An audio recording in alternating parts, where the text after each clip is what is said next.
Alléluia. Que le Seigneur vous bénisse. Reprenons nos places. Alors, je suis très heureux, comme d'habitude, d'être là ce soir. Hier, nous étions ensemble, nous avons bravé la pluie. Que ceux qui ont bravé la pluie hier acclament le Seigneur. Alléluia. Que ceux qui ont suivi en ligne aussi acclament le Seigneur. Je crois que la technologie aussi est là pour ça. Pour ceux qui n'ont pas pu se déplacer, vous avez pu suivre en ligne. Et nous avons prié aussi pour vous. Que le Seigneur vous bénisse. Je suis très heureux d'être là. Merci encore au pasteur Caleb pour l'amitié. Vous savez, il y a des endroits où tu viens, tu prêches une fois et puis on ne veut plus te voir. Mais quand tu prêches et qu'on a envie de te revoir, tu es heureux. Alléluia. Que le Seigneur bénisse le pasteur Caleb.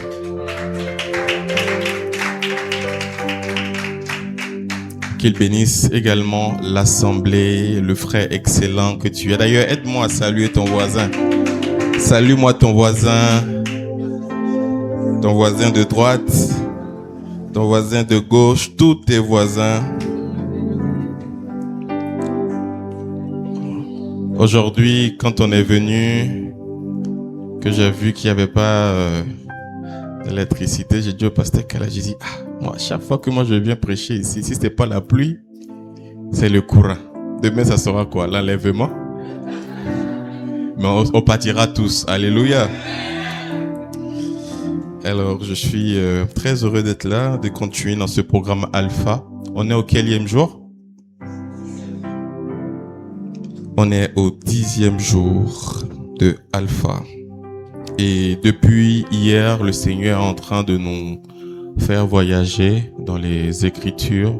Le thème de ce Alpha, c'est quoi? Mettez-moi à part. Hier, nous avons vu que lorsque le Seigneur est en train de dire « Mettez-moi à part Saul et Barnabas pour l'œuvre à laquelle je les ai appelés », il n'est pas d'abord en train de parler à Saul et à Barnabas. Autrement, il leur aurait dit « Mettez-vous à part pour l'œuvre à laquelle je vous ai appelé ». Il dit « Mettez-moi à part Paul et Barnabas ».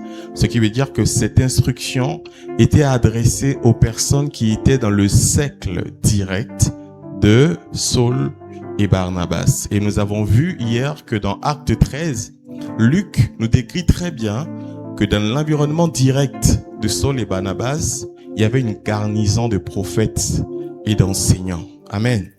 C'est parce que Saul et Barnabas traînaient avec des hommes oints que la parole de l'Esprit leur est parvenue. Et nous avons expliqué qu'il était important de savoir traîner, de savoir chercher sa garnison en fonction de là où Dieu t'amène.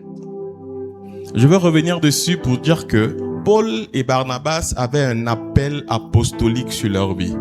C'est pour ça qu'ils traînaient dans la garnison des prophètes. Mais il se peut que toi, Dieu t'ait appelé dans des hautes sphères de la société en tant que député, en tant que président, en tant que magistrat. C'est à toi également de choisir tes relations en fonction de là où Dieu t'appelle.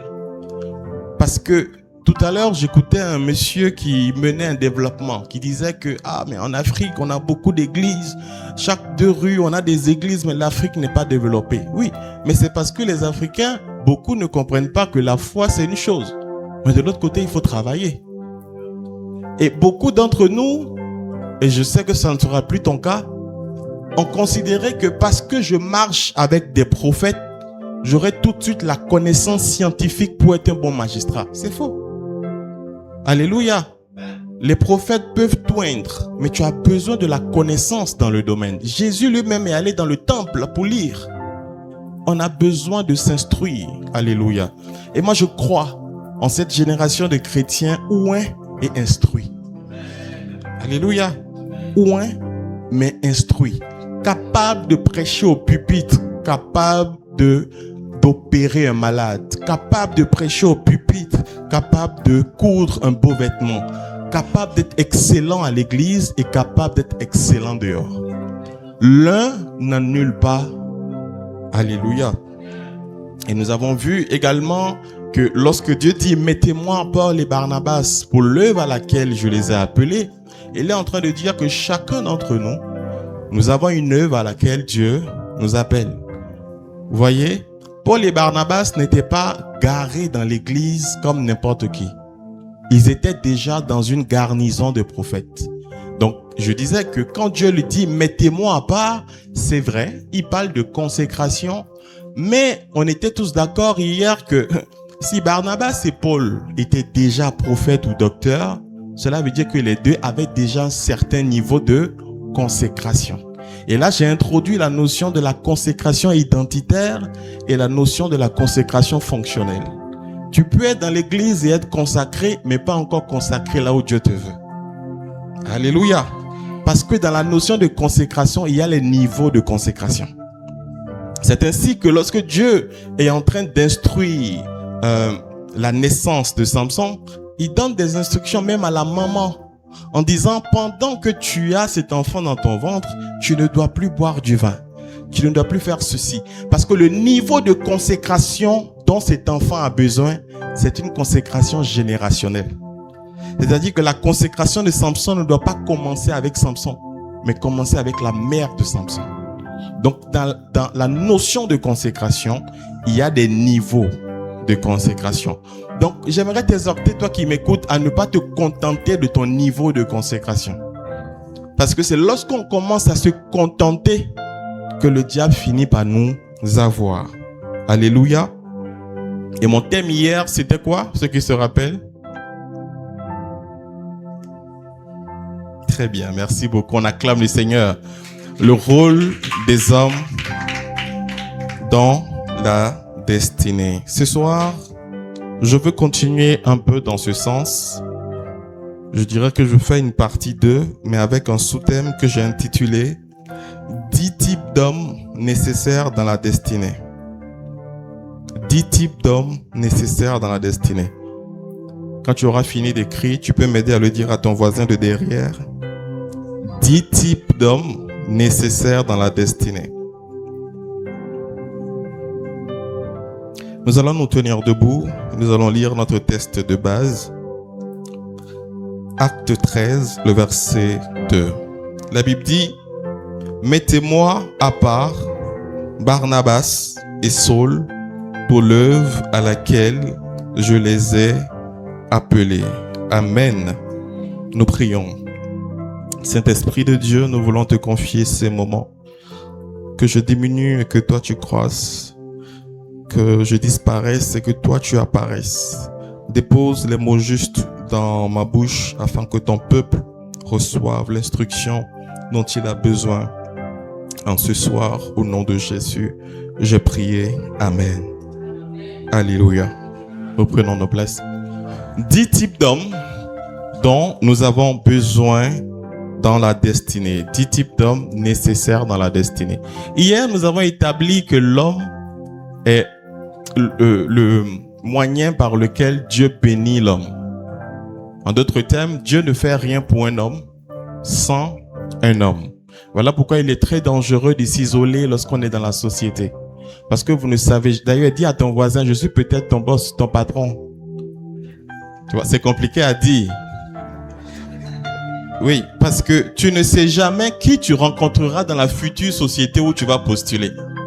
Regarde encore ton autre voisin. Pour maintenir les chrétiens inactifs à cause des titres. Vous voyez, je donne un exemple qui montre que les titres, vraiment, ça peut être une limite quand on ne comprend pas bien la notion de titre. Vous voyez, imaginez que le pasteur Caleb, pour m'introduire, il dit, aujourd'hui nous avons un invité, et il me fait venir devant, et il dit, c'est un homme. Alors, franchement, est-ce que ça c'est une nouvelle information? Quand vous me voyez avec ma barbe, vous voyez pas que je suis un homme? Alors, est-ce que cette information vous apporte quelque chose de nouveau? Parce que cette information est liée à mon identité. En fait, quand on donne les titres, le titre vient juste confirmer l'identité. Donc, en soi, tu n'as pas besoin de titre pour connaître ton identité. C'est l'identité qui entraîne le titre. En réalité, les consécrations que nous avons à l'église sont des constatations publiques de l'identité privée des gens. C'est-à-dire qu'un homme de Dieu t'a observé il t'a suivi et il s'est rendu compte que ce frère-ci, il manifeste le prophétique. Je l'ai suivi, je peux attester qu'en lui, il y a l'onction prophétique. Ainsi, lorsqu'il te consacre à cause de ce qu'il a vu et de ce qu'il sait que tu manifestes. Alléluia. Donc, Étienne n'a jamais eu un sermon très puissant. Étienne a prêché d'une manière où les gens ont su que ce monsieur, si on le laissait suivre, il n'allait pas nous arranger. Et la Bible dit que le jour, on devait le lapider, pendant que les gens le lapidaient, la Bible dit qu'il y a un jeune homme qui entre en scène. Il s'appelle Saul. La Bible dit que ceux-là qui lapidaient Étienne, en allant le lapider, jetaient leurs habits devant Saul. C'est-à-dire que Saul était un peu comme un personnage inactif dans le décor, mais tout le monde, tous ceux qui partaient lapider Étienne venaient déposer leurs habits devant Saul. C'est que la première apparition de Saul, c'est un porteur de meurtre. Parce que le fait que les gens déposent leurs habits devant Saul est en train de, ça symbolise en réalité que Paul ou Saul est en train de cautionner le meurtre d'Étienne. Parce que l'habit symbolise la personne. L'habit symbolise, vous savez très bien que dans la Bible, vous avez beaucoup de personnes qui ont reçu l'impartation par le manteau de leur maître, par l'habit de leur maître.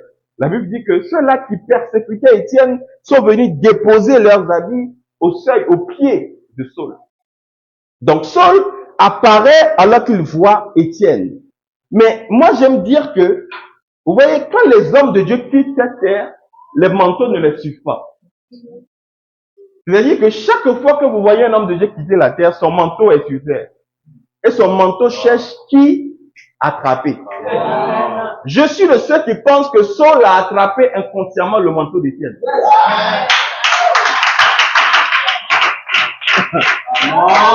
Allô. Lorsque Luc est en train de nous raconter ce passage, il fait apparaître Saul dans cet épisode. Vous allez remarquer que Saul ne fait rien du tout. Saul est juste spectateur.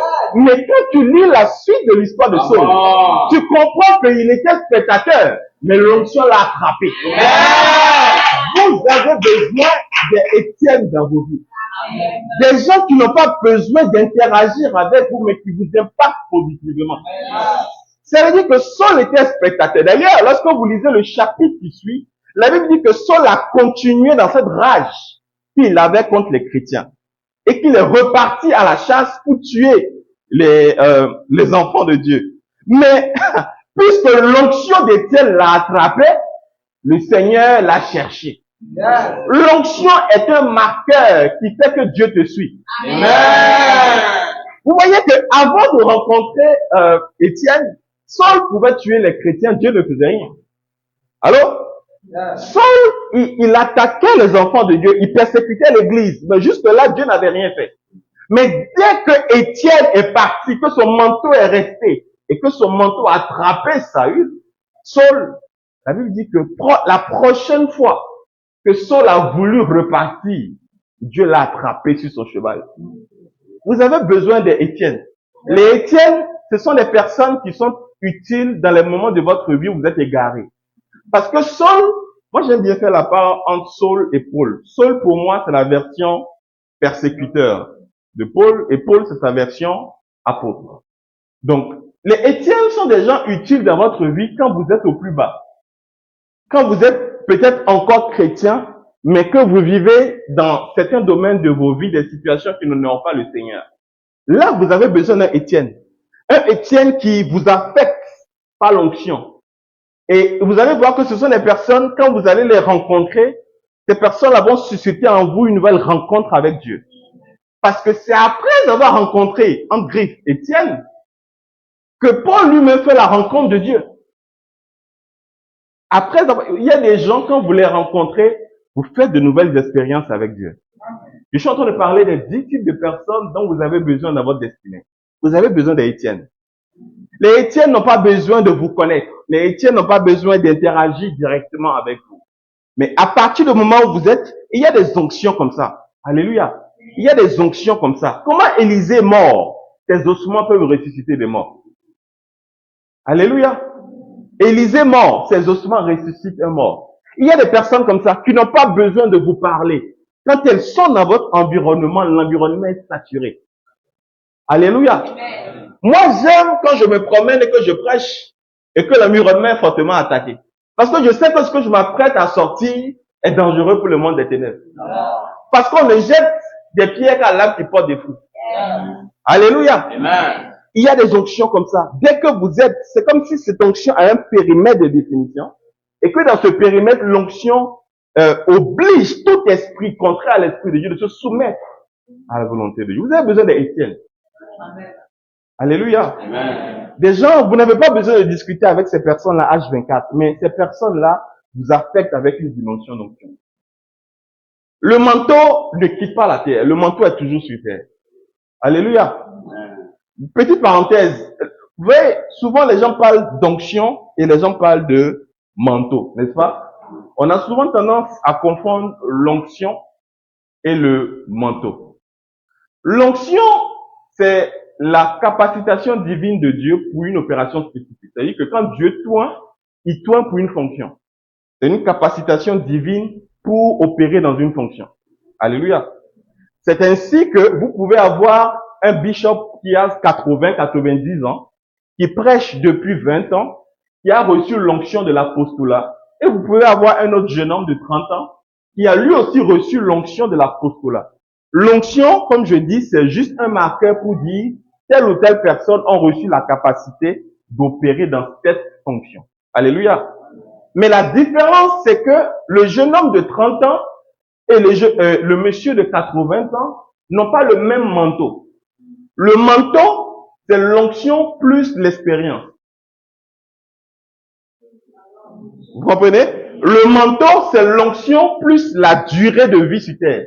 L'onction plus les victoires, l'onction plus les combats. Parce que si tu as le manteau d'Élie et que tu t'appelles Jean-Baptiste, Jézabel viendra te tuer aussi. L'onction plus les détracteurs, l'onction plus les victoires, ça s'appelle le manteau. Donc, lorsque tu es à la quête d'un manteau, pose-toi les questions, quels sont les détracteurs de ce manteau-là? Parce que derrière chaque manteau, il y a des gens qui suivent. Derrière chaque tunique multicolore, il y a des frères jaloux. Amen. Alléluia. Amen. Ainsi, dans le manteau, il y a les victoires. Voilà pourquoi il est important également d'être sous un manteau, parce que sous un manteau, il y a les victoires. Vous voyez, je prends l'image d'un père de famille qui a un petit enfant, toujours, un tout petit garçon comme ça. Mais pour jouer avec l'enfant, il le prend et il le met sur ses épaules. Alléluia. Si l'enfant mesurait 50 cm et que le père mesurait 1m95, désormais, la taille de l'enfant, c'est quoi? 1m95 plus 50 cm. Puisque lui, il commence à partir de là où son père s'arrête. Donc, lorsque vous êtes sous le manteau de quelqu'un, en fait, vous commencez là où ce monsieur a déjà réussi. Alléluia. Amen. Voilà pourquoi quand vous voyez quelqu'un comme le pasteur Caleb, ne le voyez pas juste comme ça, mais voyez-le avec le... Come on. Alléluia. Amen. Premier type de personne dont vous avez besoin, les Étienne. Les Étienne vous aident à revenir sur le droit chemin. Les Étienne déposent sur vous un marqueur qui fait que le Seigneur s'attache à vous et que le Seigneur vous aide à revenir sur le droit chemin. Si Saul n'avait pas rencontré Étienne, on n'était pas présent sur cette scène-là, parenthèse, voilà pourquoi il est important souvent, en tant qu'enfant de Dieu, d'être dans des mouvements spirituels comme ceux-ci. Parce que quand vous êtes dans des mouvements comme ça, il y a des manteaux qui tombent. Quand vous êtes dans des mouvements comme ça, il y a des grâces qui se libèrent. Je répète, Saul n'était pas acteur de ce qui se passait, mais il a été impacté. Vous avez besoin d'Étienne. Est-ce que tu peux te demander actuellement qui a été un Étienne dans ta vie? Quelqu'un qui n'a pas, peut-être avec qui tu n'as jamais discuté, tu étais juste présent, tu étais dans son environnement et cette personne t'a aidé à quitter la persécution des enfants de Dieu pour entrer dans la famille des enfants de Dieu. Ou si tu veux, à quitter le péché pour te concentrer sur la mission divine que tu as sur terre. Alléluia. Alléluia. La deuxième typologie de personnes dont nous avons besoin, ce sont les Ananias. Ce sont les Est-ce que on peut lire Acte 9? Je voudrais que quelqu'un me lise ça. Acte 9, le verset 17.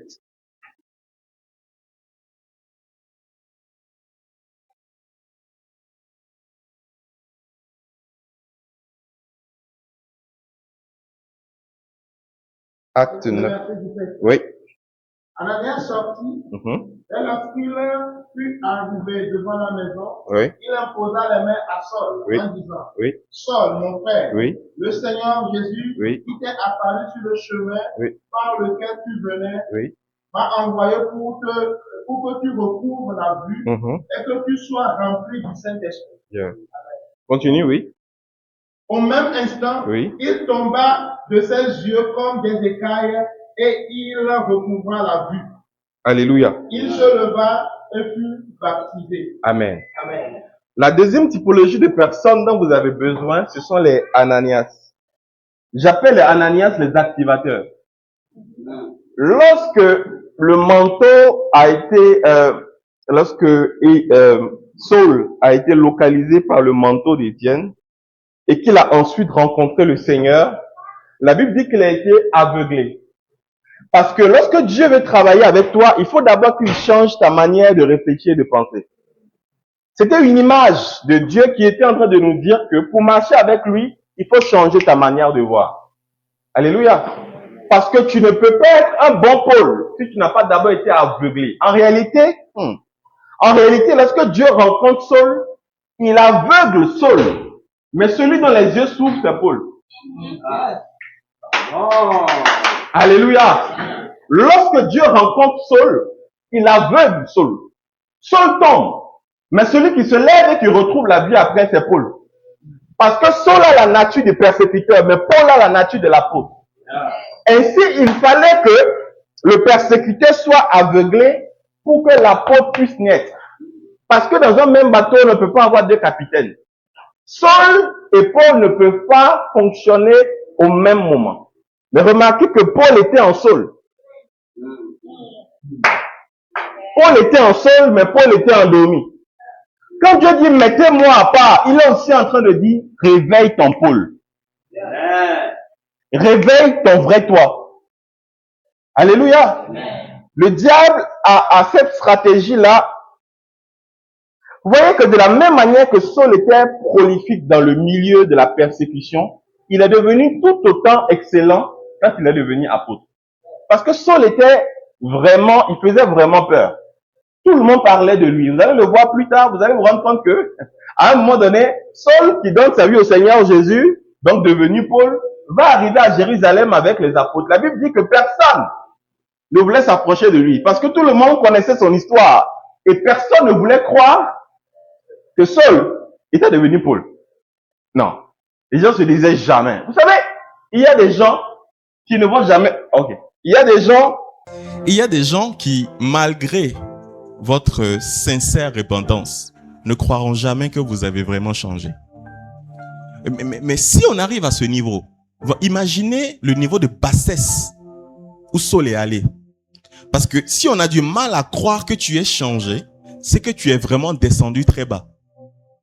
Il y a des gens comme ça, tellement ils sont descendus bas que le péché dans lequel ils étaient est devenu leur identité. Les gens ont du mal à les séparer de cette identité-là. Donc, parlons d'Ananias. La Bible dit que quand Paul va rencontrer le Seigneur et que Saul, du coup, devient aveugle, Dieu va l'orienter vers Ananias. Les Ananias, je les appelle les activateurs.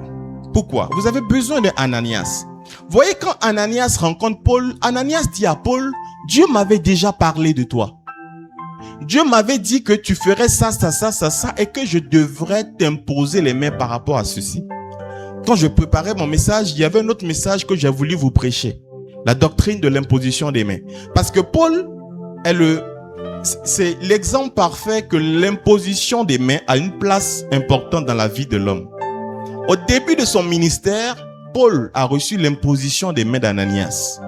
Au moment où il devait partir en tant qu'apôtre avec Barnabas, il a reçu l'imposition des mains des prophètes et des docteurs de là-bas. Et lorsque vous lisez dans les actes des apôtres, vous allez voir que les apôtres accordaient une importance capitale à l'imposition des mains. Aujourd'hui, de plus en plus, on ne voit plus trop ça à l'église.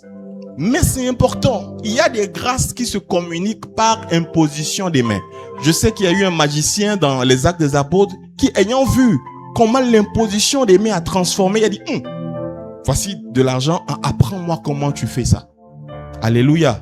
Mais le Seigneur a voulu que nous parlions des types de personnes nécessaires dans la destinée. Ananias, c'est le type de personne à qui Dieu parle très souvent de vous. Et Dieu lui dit souvent, Roch, il a ça, il faut que tu pries par rapport à lui. Les Ananias dans votre vie ont 3 rôles. Premièrement, la restauration de la vue.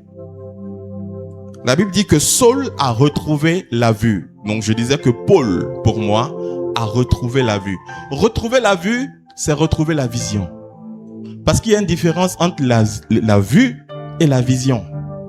Lorsque Ananias impose les mains à Paul, il était en train, n'est-ce pas, de changer sa vision, sa perspective de la vie.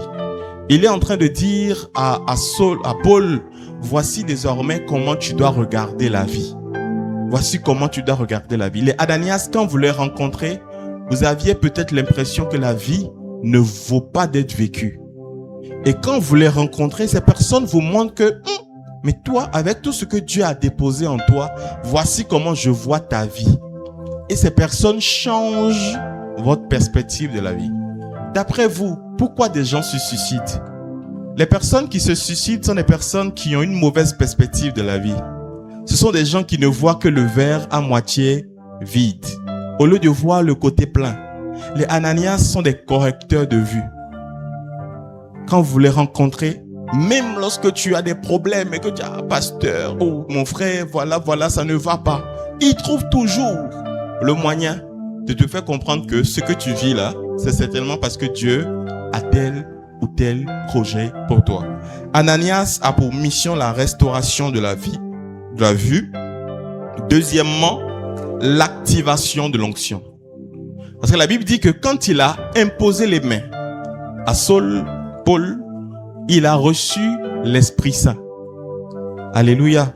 Lorsque vous avez des Ananias dans vos vies, ces personnes se chargent de constamment vous aider à garder la communion avec l'Esprit Saint. Alléluia. Et pour moi, la troisième mission des Ananias, qui est une mission capitale, c'est ce que j'appelais la réintégration. Quand Ananias rencontre Paul, il sait qui est Paul. Puisqu'il connaît son palmarès. En réalité, à l'époque, tout le monde connaissait Saul. Mais Ananias n'appelle pas Saul par son prénom. Il dit « mon frère ». Les Ananias sont des personnes qui connaissent votre passé, mais qui vous appellent par votre identité réelle. Alléluia. Vous connaissez Marie dont Jésus a chassé des démons. La Bible dit que les disciples continuaient à l'appeler celle dont Jésus avait chassé des démons. Et c'est-à-dire que malgré tout, les apôtres, les disciples de Jésus ont considéré qu'elle ne méritait pas qu'on lui change son nom. Elle, là, c'est la prostituée du coin. Mais le message qui me plaît beaucoup, c'est que Jésus, lorsqu'il ressuscite, la première personne à qui il apparaît, c'est cette Marie-là.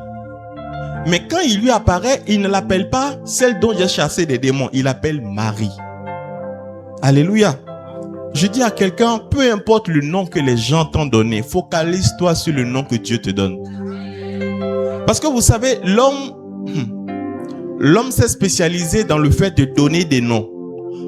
Parenthèse, vous savez que ce que vous nommez, vous dominez. Je reprends. Ce que vous nommez, vous dominez. Ce n'est pas pour rien que Dieu, lorsqu'il finit avec les animaux, il les fait tous passer par devant Adam. Parce que Adam devait dominer sur tout ça. Et puisqu'il devait dominer, c'est lui qui devait donner des noms. Voilà pourquoi quand tu vas à l'hôpital et qu'on te décrète une maladie, toi, rebaptise la maladie. Je me rappelle, je pense que pendant Covid, pendant que tout le monde disait Covid-19, je pense que l'apôtre, comment il s'appelle, de Vas donner Mohamed Sanogo, lui, il appelait le virus le vide zéro. il a rebaptisé pour dominer. Alléluia. Il a rebaptisé pour dominer. Vous connaissez l'histoire de Jean-Baptiste? Quand Jean-Baptiste devait naître et que l'ange Gabriel apparaît à son père ne croit pas. Et donc il devient muet.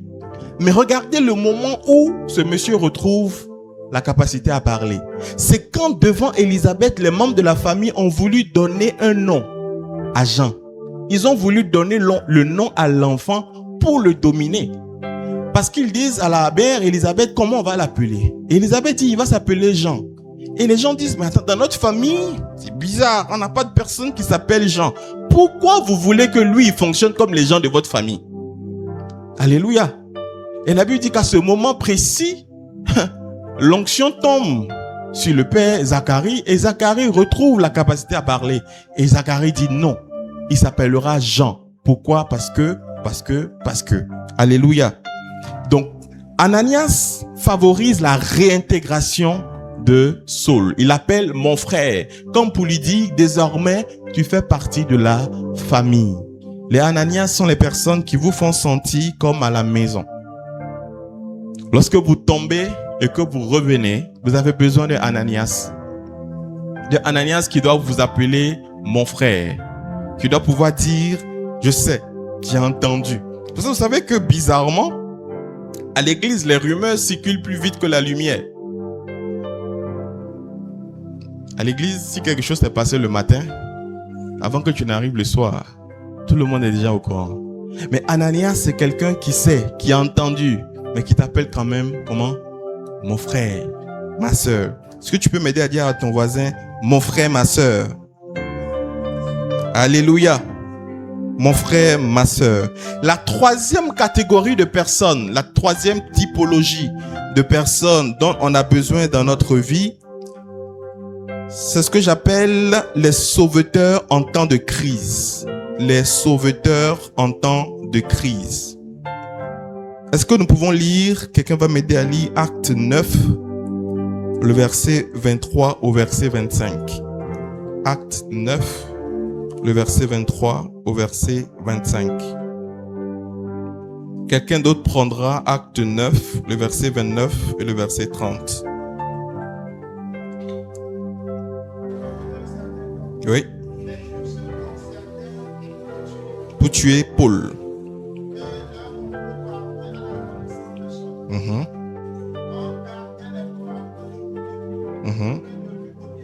Oui.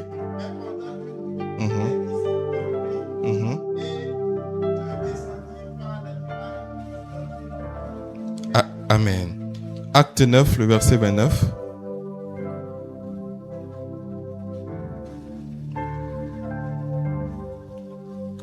Acte 9, vers 9. Quelqu'un peut lire? Oui.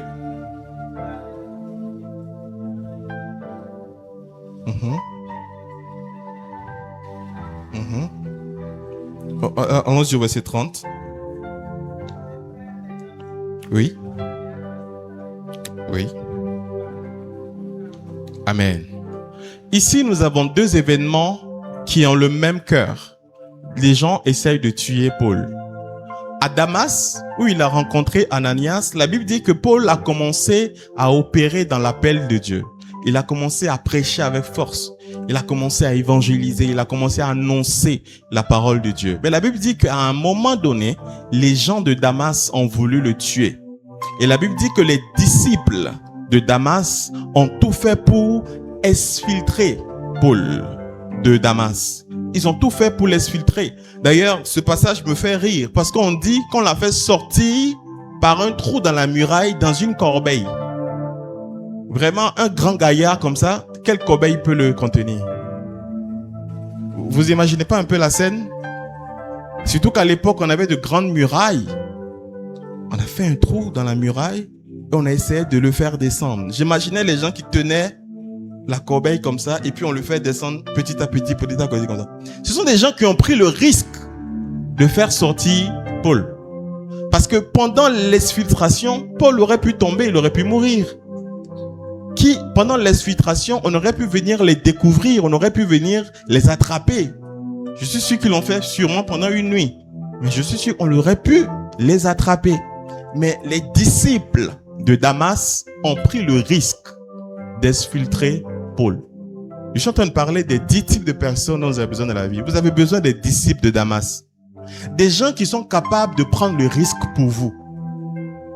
Si vous n'avez pas dans votre vie quelqu'un ou des personnes qui soient capables de prendre le risque de vous faire descendre dans une corbeille par la muraille au risque de se faire attraper, il vous manque des gens.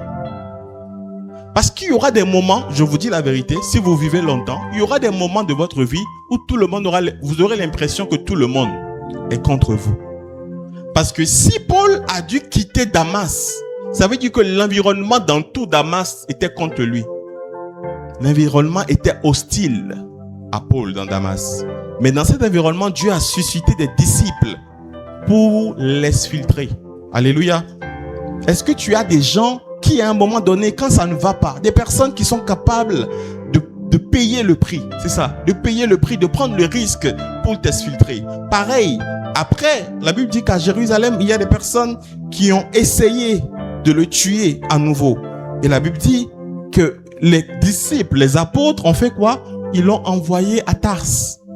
C'est là que Paul arrive à Tars pour la première fois. Il arrive à Tars en tant que réfugié. Parce qu'il est en train de fuir la mort. Alléluia. Vous avez besoin des disciples de Damas, des gens qui sont capables de payer le prix pour vous.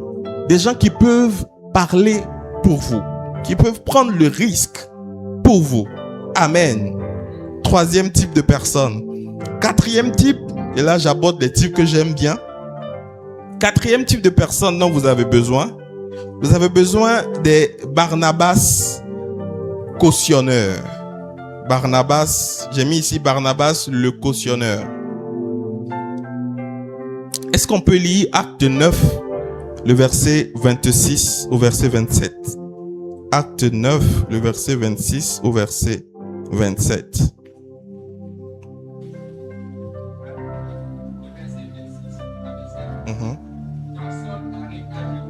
Oui.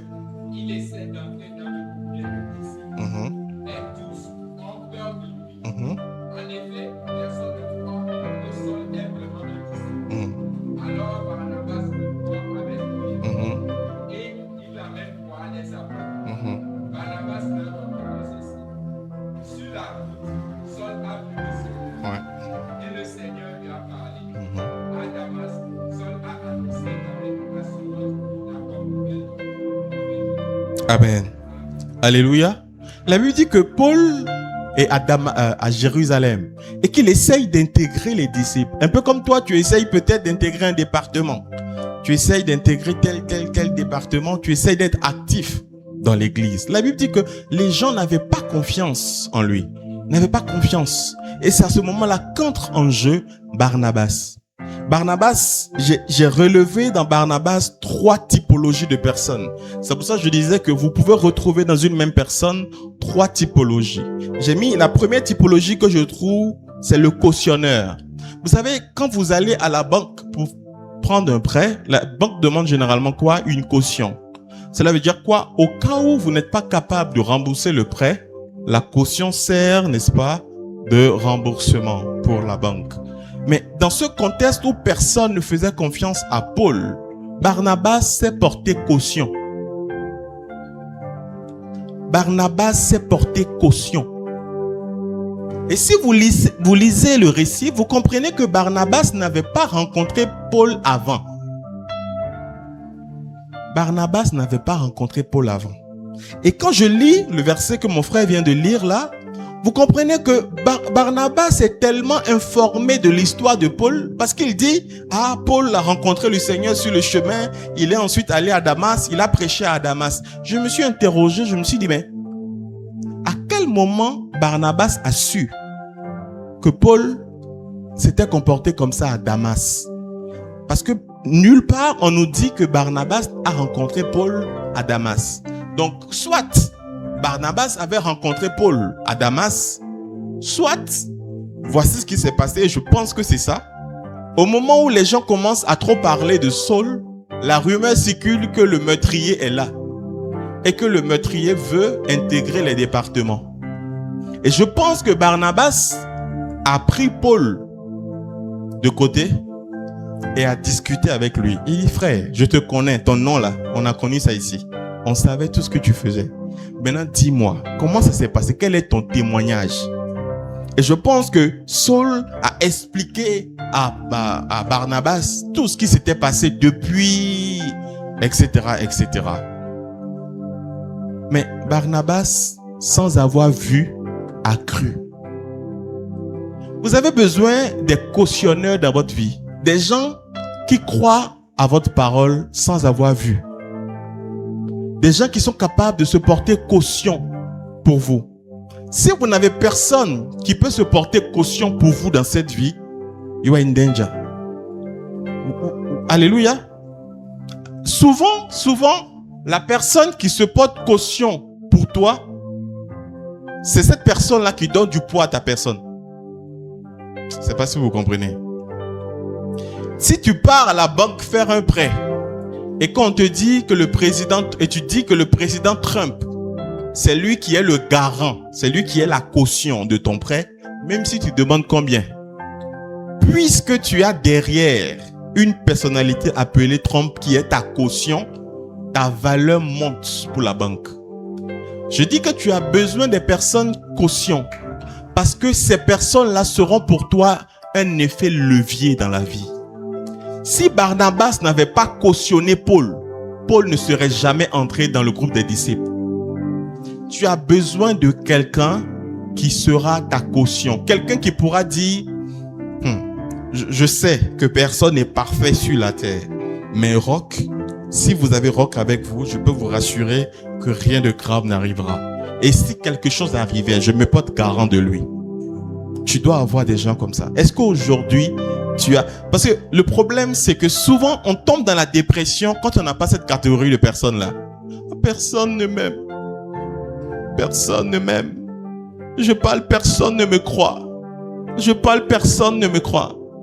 Même Jésus, quand il est parti se faire baptiser, Dieu lui-même a dû se porter caution pour lui en disant, voici mon fils bien-aimé, en qui j'ai placé toute ma confiance. Jésus lui-même a eu besoin d'une caution.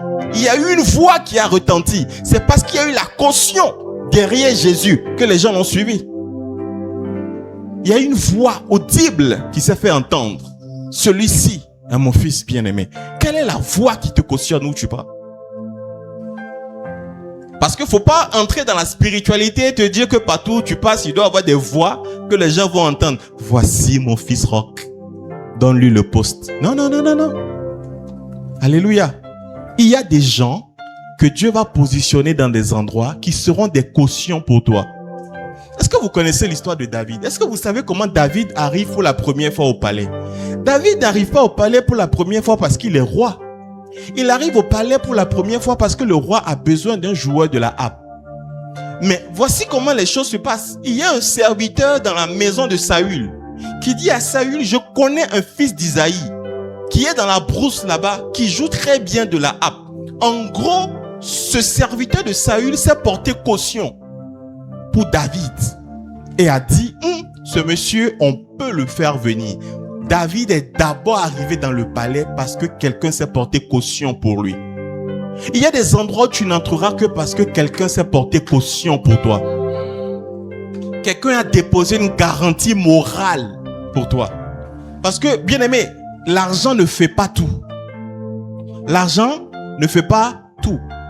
Il y a des choses, c'est la garantie morale qui fait que les gens vous acceptent. La moralité de Saul était totalement down. Mais la Bible dit que Barnabas a pris Saul et qu'il est allé voir les apôtres. Et il dit non, ce monsieur, ce jeune homme-là, je me porte caution pour lui. Alléluia. Deuxièmement, Barnabas, pour moi, c'est le symbole également des personnes que j'ai appelées les ponts de confiance. Les ponts de confiance. Encore une fois, les ponts de confiance. Dans la vie normale, le pont sert à faire quoi? À relier deux endroits, n'est-ce pas? Difficilement accessibles.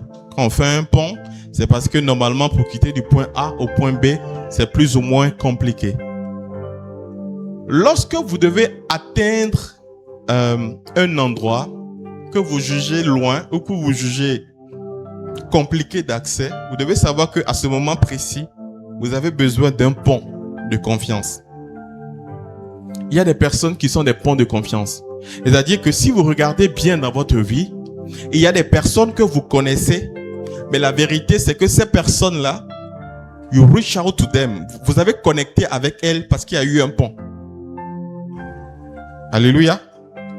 C'est parce qu'il y a eu un pont de confiance représenté par une personne que vous avez connecté avec cette personne-là. Et souvent, une fois que vous êtes passé du point A au point B, le pont peut même disparaître. Parce que le pont, sa mission, c'est de favoriser le passage. Le pont peut disparaître à un moment donné. Mais vous avez besoin des personnes ponts de confiance. Ces personnes peuvent venir dans votre vie de manière ponctuelle. Vous avez besoin d'un job, vous avez besoin d'un travail, vous êtes dans une situation compliquée et Dieu vous envoie quelqu'un, vous vous rappelez que tiens, j'avais étudié avec telle personne et telle personne se retrouve être un pont de confiance dans cette situation. Alléluia. Barnabas, c'était aussi pour moi, j'ai mis un autre type de personne, le 6e, le protecteur. Le protecteur. Si vous lisez bien le livre d'Actes, vous allez vous rendre compte que Barnabas faisait partie, sinon Barnabas est peut-être la première personne, la première autorité au niveau d'Antioche. Parce que la Bible dit que après la mort d'Étienne, il y a eu une persécution. Et donc, les chrétiens de Jérusalem se sont dispersés. Et la plupart d'entre eux, dans leur course, ont commencé à aller évangéliser, Et la Bible dit qu'à un moment donné, l'église d'Antioche était fournie. Il y avait des gens à l'église d'Antioche. Donc, on a rapporté l'information à l'église de Jérusalem, aux disciples à Jérusalem. Et les disciples à Jérusalem ont envoyé l'un d'entre eux à Antioche pour aider l'église d'Antioche à prendre ses marques. Et qui on a envoyé? Barnabas.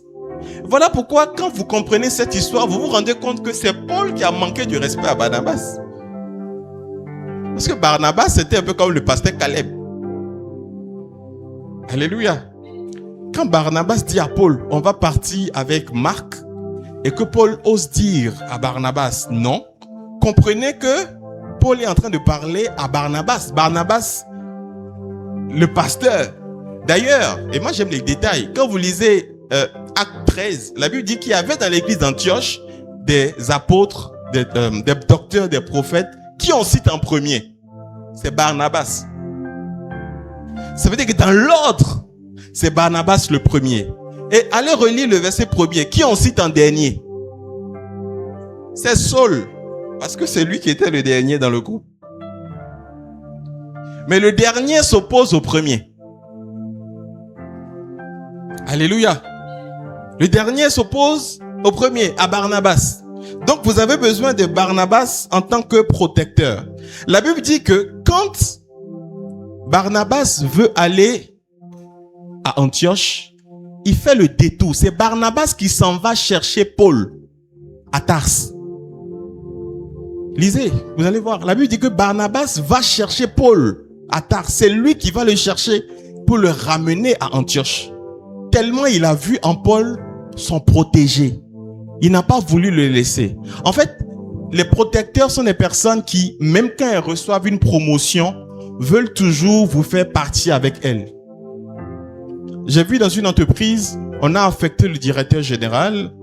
Il devait aller dans un autre pays pour prendre le management là-bas. Et en partant, il a pris avec lui l'une de ses collaboratrices qui était directrice commerciale.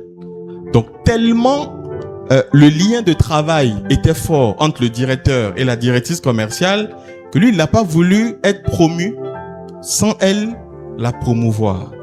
Les Barnabas protecteurs sont des gens qui savent que ils ont besoin d'être avec vous et qui doivent vous aider à gravir les échelons dans la vie. Alléluia. Alléluia. Est-ce qu'on se suit? Est-ce qu'on se suit? On est à la 7e catégorie de personnes dont on a besoin dans la destinée. Et pour ça, on va toujours se référer à Acte 9, le verset 27 et 28.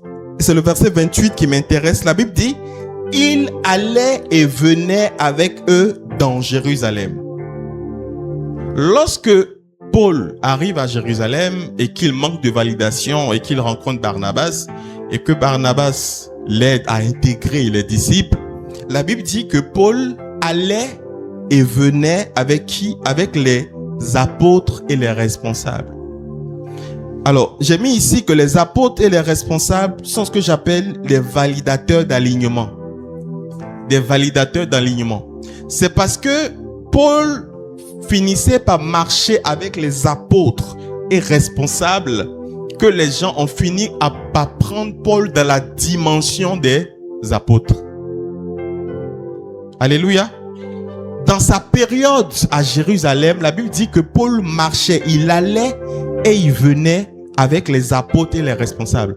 Si toi tu passes ton temps à aller et à venir avec les apôtres et les responsables, à un moment donné, les gens vont se dire que toi aussi, tu es un apôtre ou un responsable.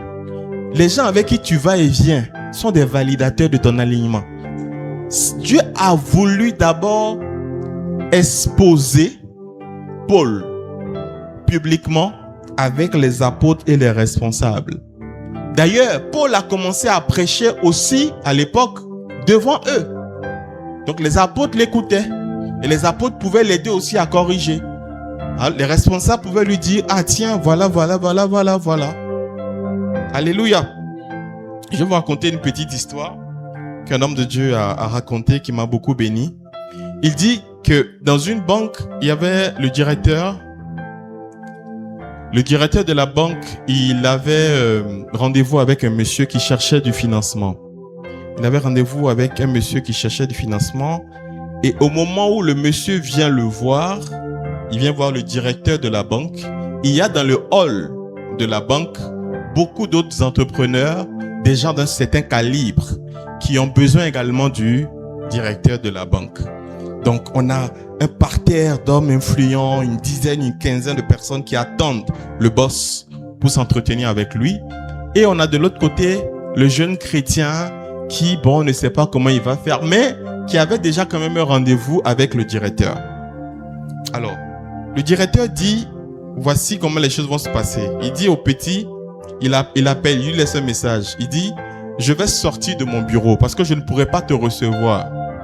Mais je vais sortir de mon bureau et quand je viendrai vers toi, je vais te mettre la main sur l'épaule et nous allons faire semblant de marcher, d'aller, de venir dans l'allée. Tu verras que quand je vais te laisser seul dans le hall, les 15 personnes qui sont assises dans le hall là vont chercher à te demander qui tu es. Et donc le directeur est sorti, il a fait comme il a dit, il a pris le jeune homme, ça va. Et le jeune homme qui rend le témoignage disait même qu'il ne disait rien de bon. Ça va, fais semblant de marcher, ils vont te observer, et puis il marche. 30 secondes. Et puis il a laissé le jeune homme s'asseoir et puis il est reparti dans son bureau. Le jeune homme dit que dès que le boss est rentré dans le bureau, tout le monde a commencé à lui demander, vous êtes qui vous? Vous êtes qui vous? Il dit que à qui va se négliger? Je suis tant. Ah bon, on peut vous aider? Ah, eux ici, ils sont venus demander de l'aide. Maintenant, eux, ils veulent maintenant aider celui avec qui on a vu le boss. Parce que si on voit quelqu'un avec le boss, c'est que c'est un futur boss. La personne qui a dit oui, c'est pour toi. Parce que toi, tu ne comprends pas encore. Alléluia. On dit, mais toi, tu es qui? Non, il a commencé. Il dit qu'il a eu le financement qu'il voulait. La banque ne lui a rien prêté.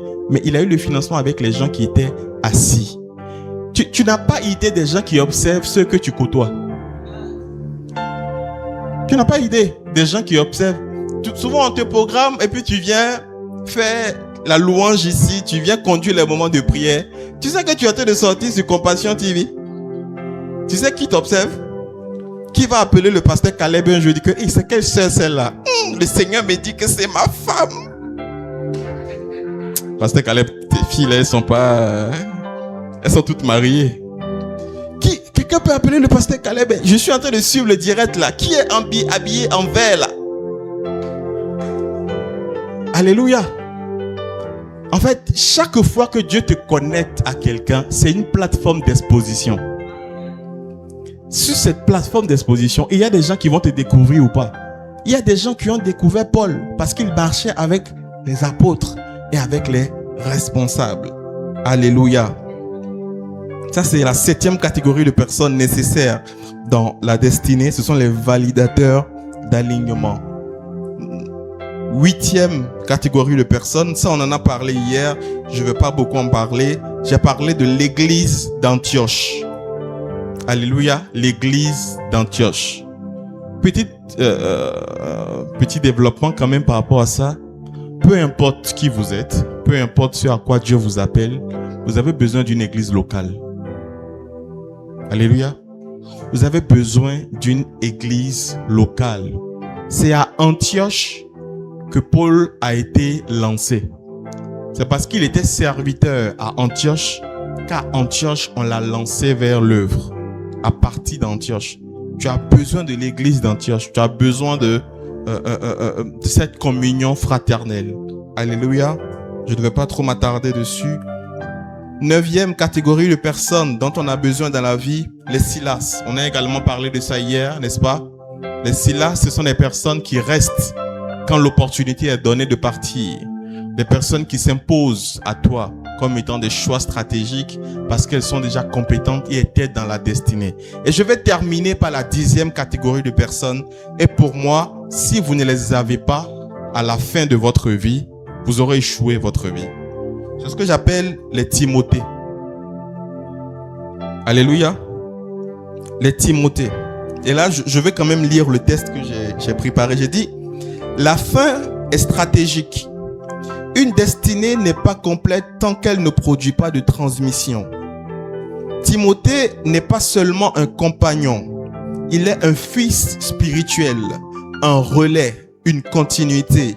Et contrairement à Silas, Timothée est un homme que Paul va réellement former, modeler, équiper et envoyer.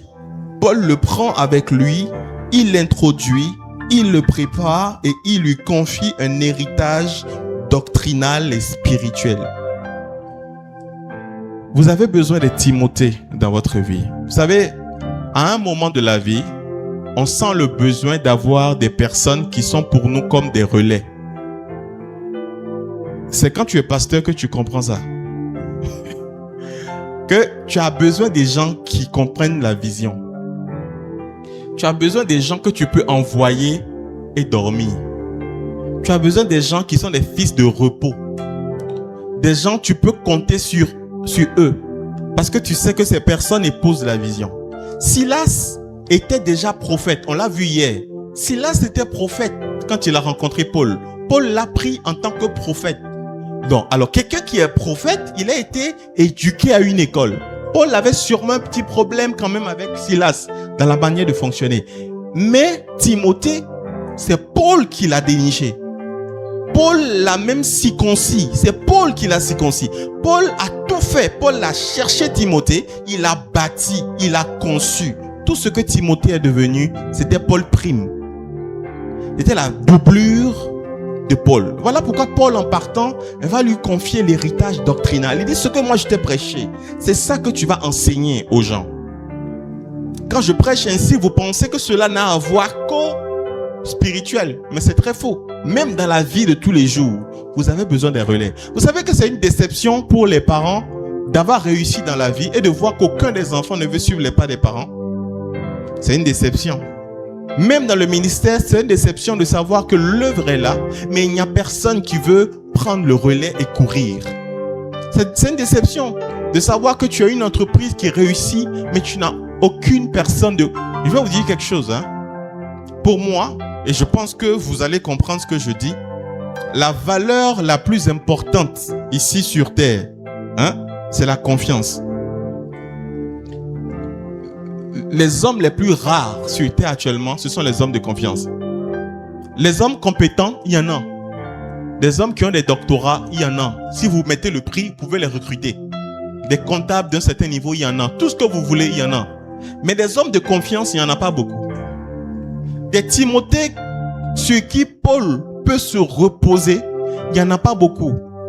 Est-ce qu'on se suit? J'ai l'impression que j'enseigne beaucoup. Il y a beaucoup de tests, c'est ça? Vous voulez un peu de feu? Alléluia. Timothée, c'est important. Quand on fait le bilan de sa vie, on doit pouvoir dire, je me suis reproduit. Vous voyez, quand Dieu parle à Ève et à Adam dans le jardin d'Éden, qu'est-ce qu'il dit? On dit, Dieu les bénit et dit, soyez féconds. 1, 2, il dit quoi? 3, remplissez la terre. Fécond, ça veut dire multiplier. Ça veut dire que le signe que tu es fécond, c'est que tu es capable de te multiplier. Si tu n'es pas capable de te multiplier, c'est que tu n'es pas fécond, tu es stérile. Et le problème, la réalité, c'est qu'on se multiplie selon son espèce. On se multiplie selon son espèce. Paul a engendré Timothée parce qu'il était Paul. Alléluia.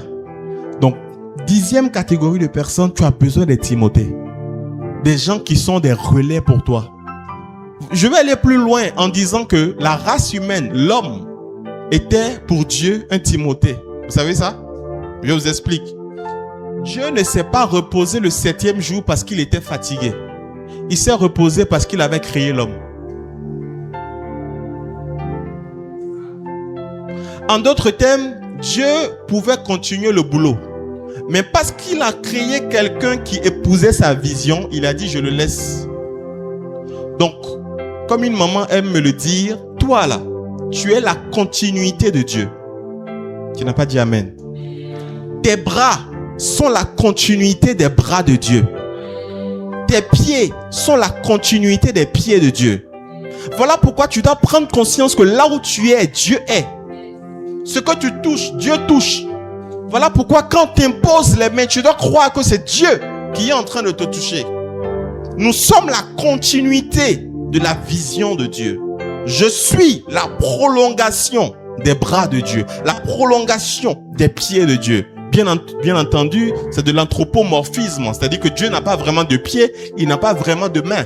Mais quand on parle de la main de Dieu, on parle de sa capacité à agir. Donc, je suis le prolongement de la capacité à agir de Dieu. Et quand je suis son prolongement, ma force ne dépend pas de mes capacités intrinsèques, mais de la capacité absolue de celui dont je suis le prolongement. Alléluia. Tu dois donc croire que ta force n'est pas en toi, mais ta force est en celui qui t'envoie. Allô, alléluia. Les 10 types de personnes dont on a besoin dans la destinée. Et je veux insister sur les Timothées. Les Timothées vont vous faire entrer dans le repos. Quand vous détectez le Timothée très tôt, il vous permet de vous reposer. Mais en vous aidant à vous reposer, lui aussi l'entre dans sa destinée. Parce que c'est là la beauté de ce message, c'est qu'au début, on a eu un manteau qui a été transféré à Saul. Et à la fin, Saul transmet le manteau à Timothée. Cette vie que vous voyez est une succession de transmissions de manteaux. Voilà pourquoi la Bible dit qu'il n'y a rien de nouveau sous le soleil. L'onction qui a opéré, je vous mets au défi. Il y a un message que je prépare, ces manteaux qui reviennent.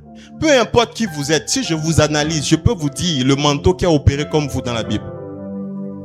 Et si vous cherchez bien, vous pouvez trouver dans la vision que Dieu a pour vous, quelqu'un dans les Écritures qui a déjà opéré comme vous, clair. Et si vous lisez bien, vous saurez que si votre destinée, c'est d'arriver au palais comme un Joseph, voici ce que vous devez arriver à battre. Vous devez être capable de gérer le rejet. Vous devez être capable de vous tenir sexuellement. Vous devez être capable de faire ceci, vous devez être capable de faire cela. Lorsque vous arrivez à savoir où Dieu vous envoie, vous lisez la Bible différemment. Alléluia. Vous lisez la Bible comme une instruction. Que le Seigneur nous bénisse. J'espère que vous aurez fait le point de ces différentes catégories de personnes et que vous arriverez à savoir qu'est-ce qui vous manque aujourd'hui. Quelles sont les personnes dont vous avez... Moi, mon seul point de prière, c'est que vous puissiez demander à Dieu de vous envoyer ces différentes catégories de personnes. Toi, tu sais aujourd'hui, est-ce que tu as des gens qui peuvent te cautionner? Est-ce que tu as des gens qui peuvent être un point de confiance pour toi? Est-ce que tu as des gens? Est-ce que tu as des gens? Que le Seigneur t'aide dans tous ces domaines-là au nom de Jésus. Amen. On acclame Jésus.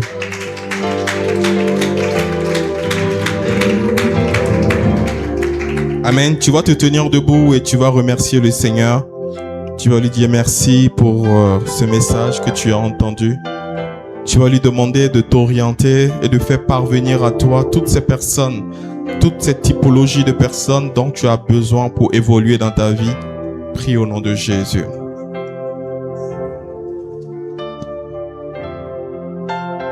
Continuez à prier comme le pasteur Roch l'a dit. Dieu agit dans la vie de l'homme par l'homme. Tu as identifié les hommes qui te manquent. Et dis au Seigneur, avant que cette année ne finisse, introduis ces hommes dont j'ai besoin pour que ma destinée passe à autre chose. Ce jour-là, Éléazar part pour chercher une femme pour Isaac. Il fait la prière en disant: Éternel, le Dieu de mon maître Abraham, fais-moi rencontrer aujourd'hui ce que mon cœur désire. Éternel, le Dieu de mon maître Abraham, fais-moi rencontrer aujourd'hui ce que mon cœur désire. Demande à Dieu de te faire rencontrer cet homme dont tu as besoin. Demande à Dieu d'amener dans ta vie, d'ajouter cette personne qui va te cautionner, cette personne qui va faire tomber un manteau sur toi, cette personne qui va te sauver la destinée. Tout un chacun de nous a besoin de quelqu'un. L'homme ne se fait pas tout seul. L'homme ne se perfectionne pas tout seul. Le Seigneur, le Dieu de grâce, place toujours des hommes.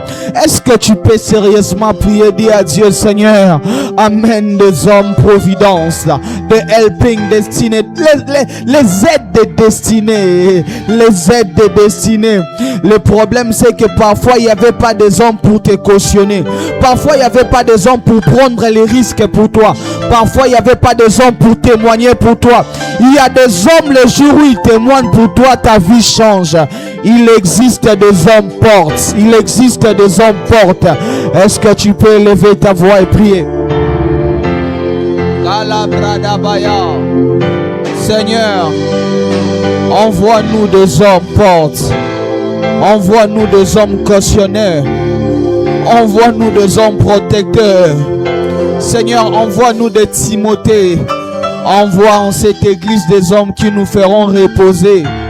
Oh Dieu de grâce. Alléluia.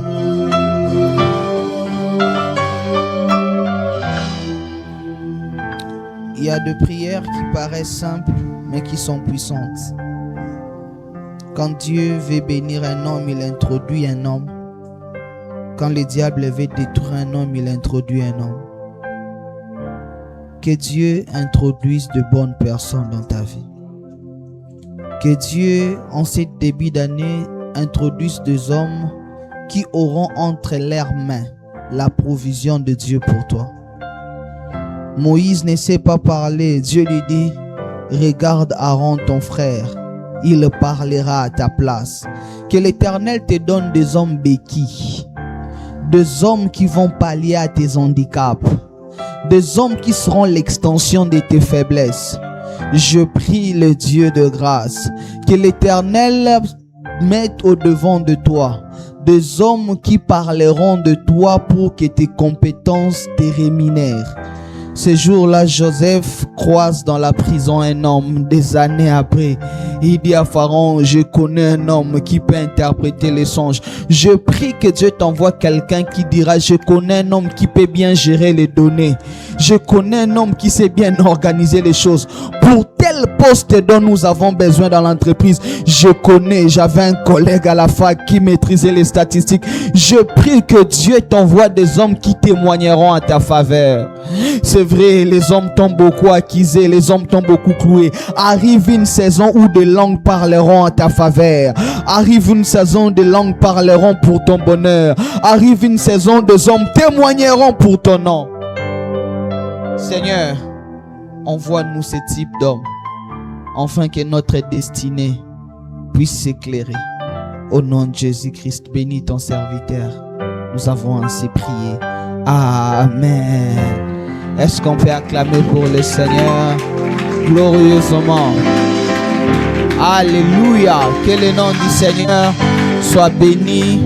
Rapidement, on va nous apporter les paniers d'offrande. On va offrir au Seigneur le premier service. On va apporter nos offrandes ordinaires pour l'église. Et puis, si vous avez avec vous votre dîme, vous allez aussi vous avancer avec. Est-ce qu'on peut s'approcher pour donner dans la maison du trésor?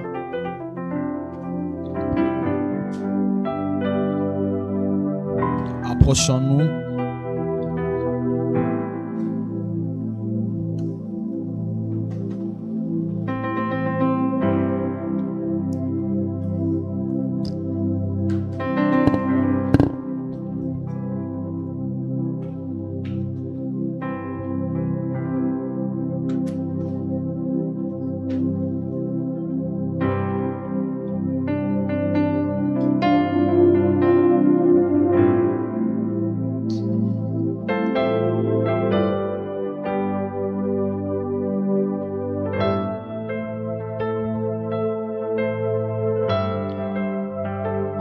Au deuxième service, nous allons venir bénir la parole que nous avons écoutée, que nous avons reçue ce soir.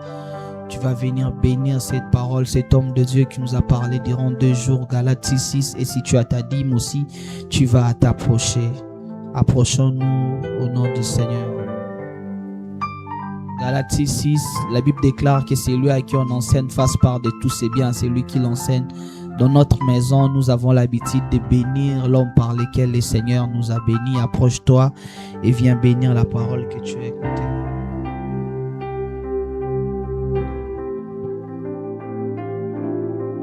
Approchons-nous.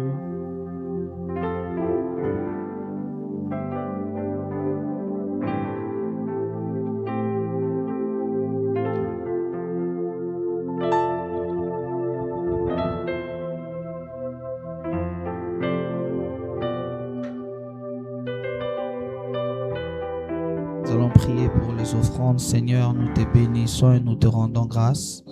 Merci de nous avoir donné de quoi apporter dans la maison du trésor. Il est écrit dans ta parole, tu donnes le pain et la sémence aux semeurs. Merci de nous avoir donné de quoi s'aimer. Père, rends-nous riches pour ton œuvre, rends-nous riches pour ta gloire. Nous avons ainsi prié, donne à ceux qui gèrent de gérer avec crainte et tremblement. Bénis ta maison au nom de Jésus-Christ. Bénis toute main qui a donné. Mais Père, voici celui qui avait les intentions, mais qui n'a pas pu donner. Bénis-les enfin qu'ils puissent donner. Que la pauvreté ne nous oblige pas à ne pas te donner ou à te donner peu. Rends-nous riches pour ton nom, au nom de Jésus-Christ. Amen. Est-ce qu'on peut acclamer pour le Seigneur? Que le nom du Seigneur soit béni abondamment. On veut assister à Dikils, recevoir ceux qui ont prié avec nous pour la première fois. C'est pour vous une toute première fois de vous retrouver dans cette maison, de prier avec nous à la Compassion Lomé. De là où vous êtes, est-ce que vous pouvez vous lever? La maison du Seigneur va vous accueillir. L'Assemblée de Dieu va vous accueillir. Est-ce qu'on peut acclamer les Seigneurs? Ils sont nombreux aujourd'hui. Est-ce qu'on peut les accueillir comme on a l'habitude d'accueillir dans cette maison? Est-ce qu'on... Non.